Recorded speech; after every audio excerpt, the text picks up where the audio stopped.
Hello and welcome to this episode of our podcast, Voices of Fostering. Today I'm joined by Darren, who's one of our foster carers. Hello, Darren. Hi, Helen. Hi, Darren. Thank you so much for joining us today. Now, we've chatted before, but way back during the pandemic. So we've got a bit of catching up to do. You've been a foster carer with your husband for, is it 13 years now? Yeah, 13 years now. Wow. It's really gone quite quick, actually. I bet it Can't has. believe it's that long. Yeah. So remind us, Darren, what was it that brought you to fostering? How did it all begin?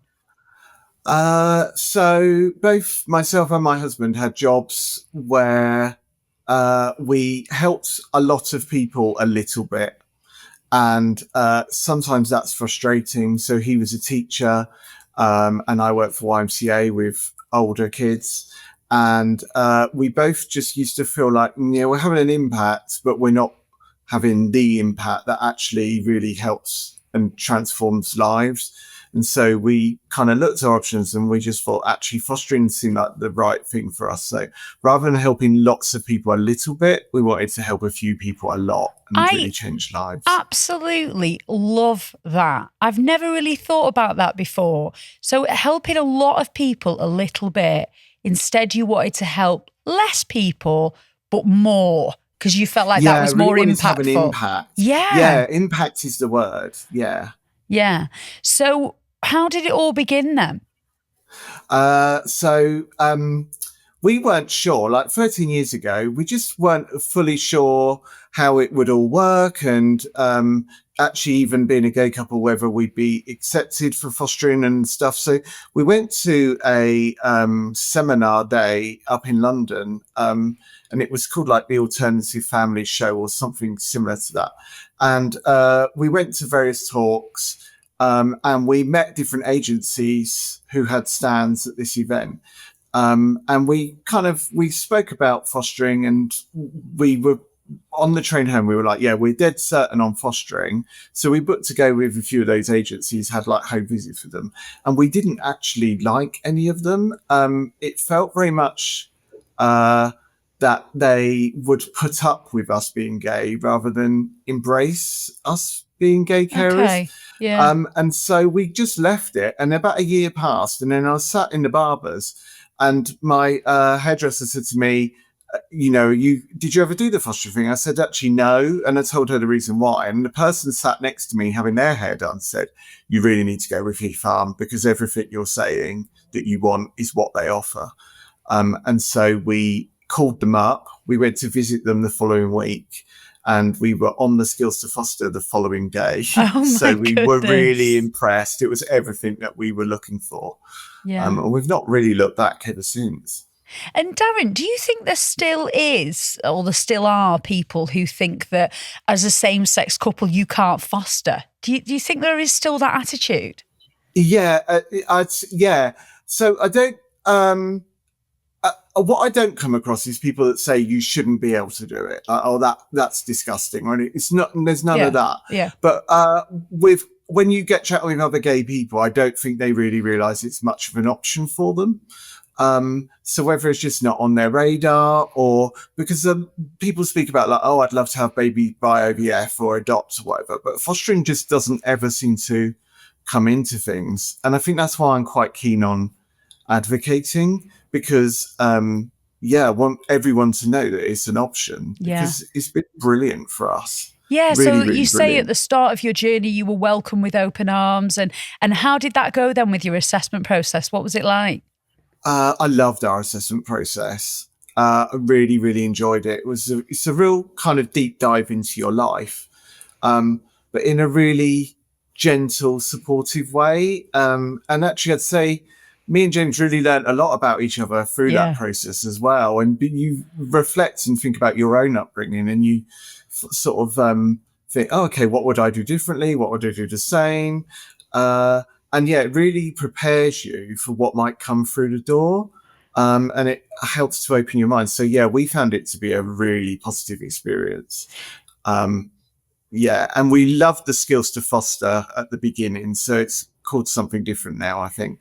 But I did mine so long ago.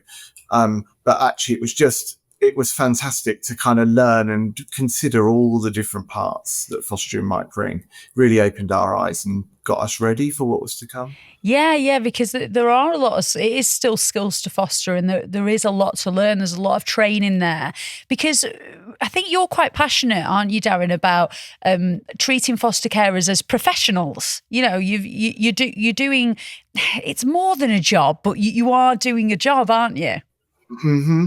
Yeah, I noticed this. It was something that started to creep in, and it was never staff at our end, but at local authorities and things. They'd say, "Oh, we need to have a professionals meeting about that," and then you'd realise, "Oh, well, my name isn't on the list."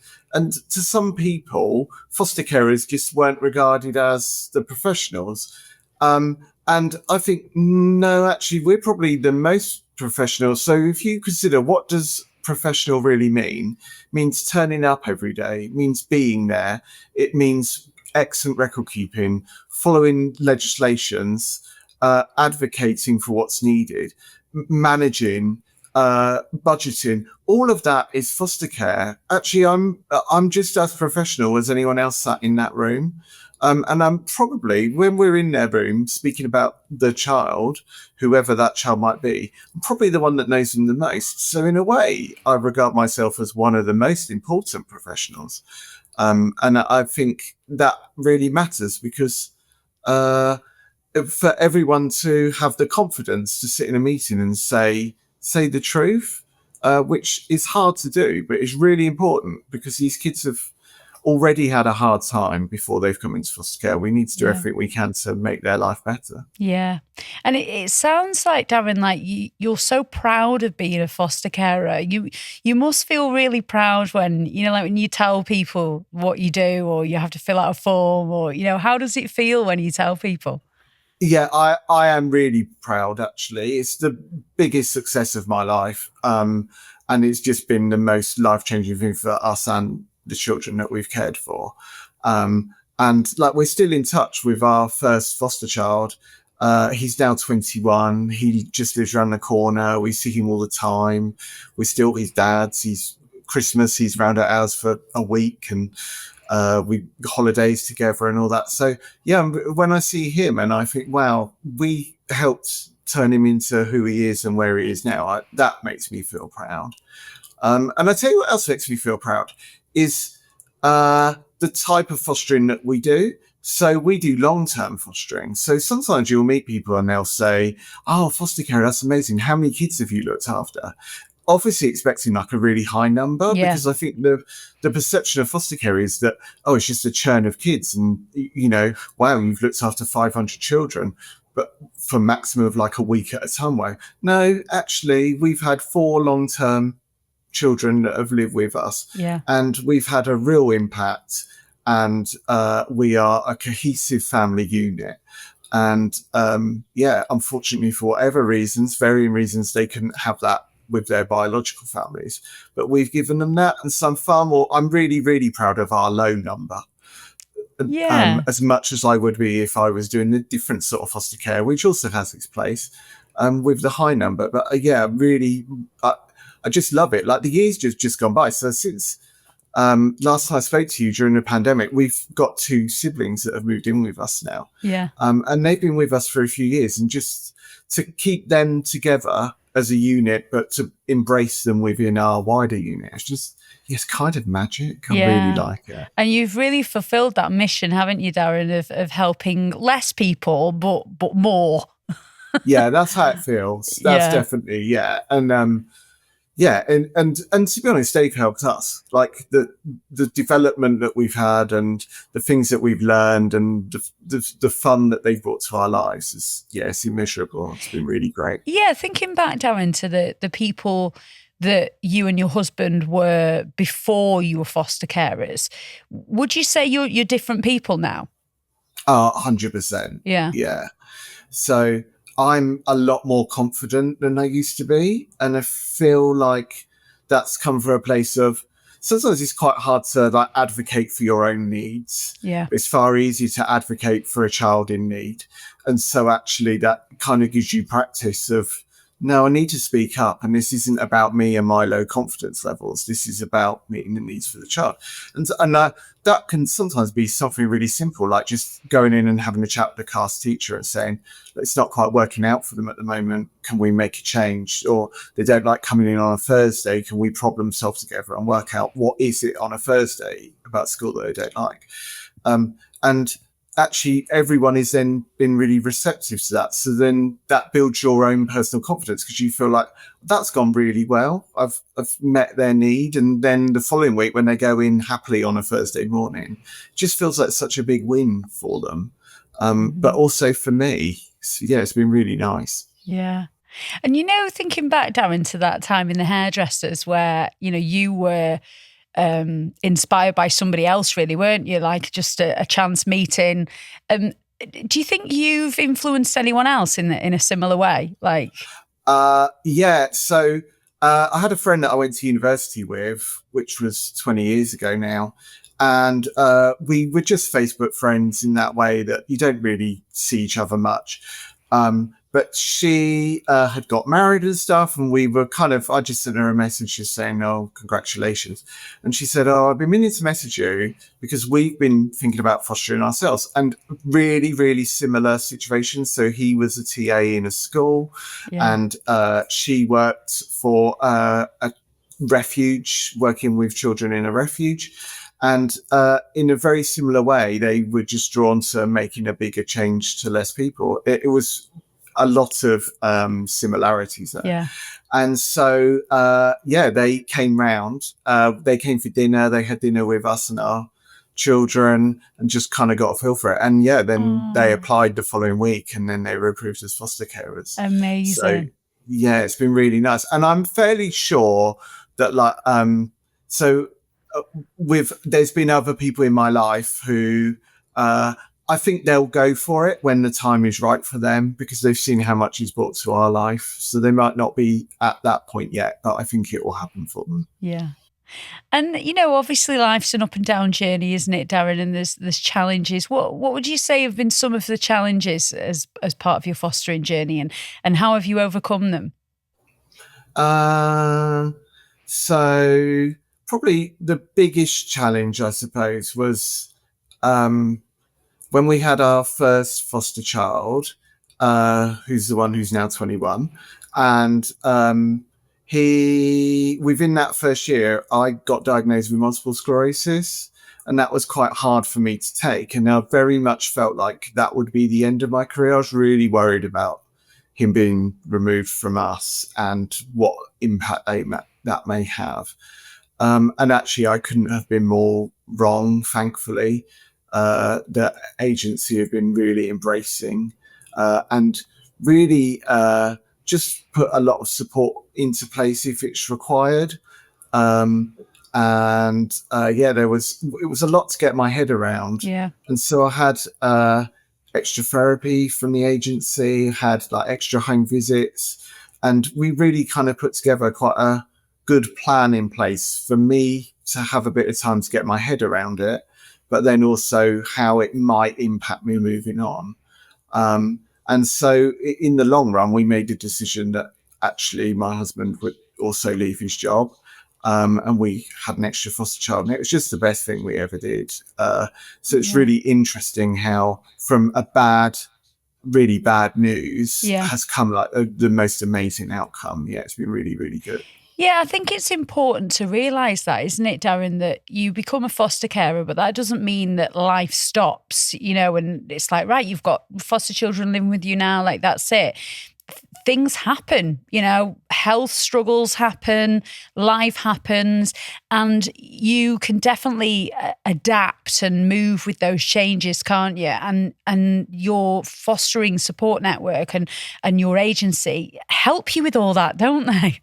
Absolutely. And it's really interesting, the support network idea, because when you apply to foster, you're asked, who is your support network?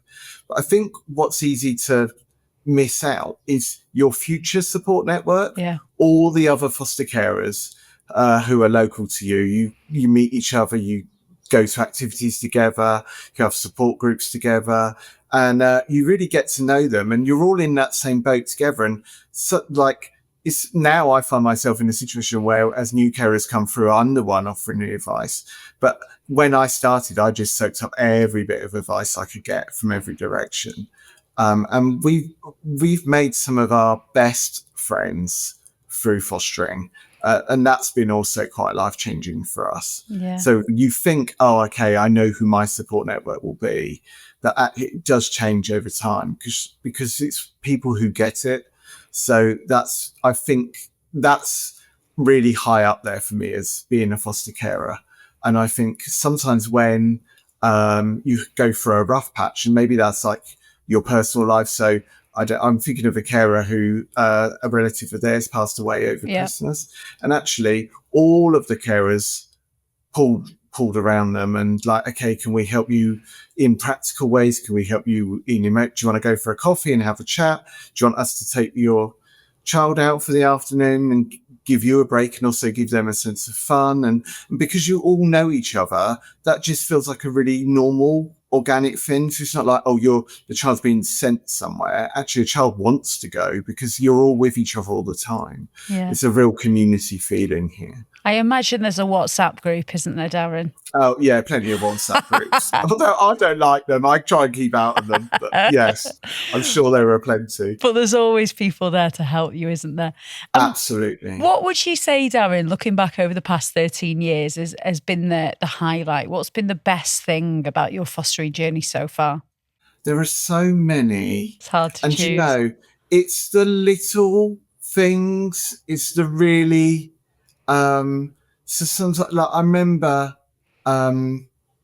my the first foster child, our eldest, he was just in the wrong school for so long, and then we moved his school, and even that wasn't quite the right place, so they moved into like the sister school. When he finally got there, and I picked him up on his first day, and he said what a brilliant day he'd had, that I just burst into tears because it just felt like it had been such a build up, and he'd never really enjoyed school. And it just felt like, I guess it was relief, but also I was just so pleased for him that he'd found his place. I mean, in another way, we took the two that we have with us now, we took them to Florida for 2 weeks, and they just embraced it and loved it, and every single ride, and we just had the most fun. And I think that's it. It's often the moments of fun that mean the most. So you can, like all families, you have rough patches and the children are arguing or whatever, but then that ability to get together and go and have a day at the beach or whatever, you just sit back and you think, wow, when I grew up, never did I imagine that my life would be me and my husband and our children having a day out. Like it just, that was the dream. And I have to remind myself sometimes that I'm living it. That is so beautiful. I think we'll end there, Darren. Thank you so, so much. And it's been so lovely to catch up with you and to hear about the massive impacts that you and your husband are having on the children and young people in your lives. So thank you so, so much. Well, thank you. And thank you for spreading the word. It's needed. Thank you so much for joining us for another episode of Voices of Fostering. If you'd like to find out more, head online and search National Fostering Group and make this the year you foster.